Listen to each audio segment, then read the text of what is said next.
ஒன்று அரசு கேபிள்ல பிடுங்கி விடப்பட்டிருக்கா அப்படின்னா இல்லை. அது ஃபர்ஸ்ட் பாயிண்ட். பிடுங்கி விடப்பட்டிருந்தா 20 லட்சம் செட்டாப் பாக்ஸ்லையும் ஒட்டுமொத்தமாக பிடுங்கி விடப்பட்டிருக்கும். அப்படி இல்லை. ஒரு 13, 14, 15 லட்சம் செட்டாப் பாக்ஸ்ல பிடுங்கி விடப்பட்டிருக்கு மோஸ்ட்லி.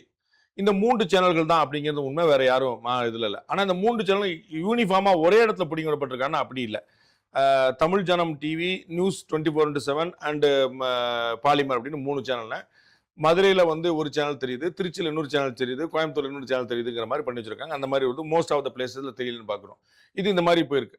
ஒன்று அரசாங்கம் பிடிங்கி விட்டுருக்கான்னா இல்லை. அப்புறம் யார் பண்ணியிருக்கா இது அப்படின்னு கேட்டீங்கன்னா, அரசு கேபிளுக்கு செட்டாப் பாக்ஸை சப்ளை பண்றதுக்கு ஒரு நிறுவனம் இருக்குது. மும்பை தலைநகரமாக கொண்டு இயங்குது. தமிழர் தான் அதற்கு பின்னாடி இருந்து பண்ணிட்டு இருக்கிறாரு. இது கடந்த அதிமுக ஆட்சியில் திரு எடப்பாடி பழனிசாமி முதலமைச்சராக இருக்கும்போது வாங்கப்பட்ட செட்டாப் பாக்ஸ் கிட்டத்தட்ட 7 வருஷத்துக்கு முன்னாடி.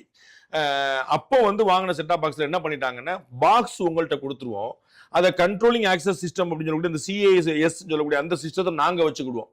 அப்ப வந்து இப்ப என்ன ஆயிப்போச்சுன்னா, பாக்ஸ் இவங்கள்ட்ட இருக்கு, அதாவது உடம்பு இவங்கள்ட்ட இருக்கு, உயிர் ஆன்மாங்கிறது அவங்கள்ட்ட இருக்குங்கிற பாக்குறோம். அப்ப என்ன ஆகுதுன்னா, இவங்களால அந்த சிஸ்டத்தை கண்ட்ரோல் பண்ண முடியாத நிலைமை வந்து நிக்குது.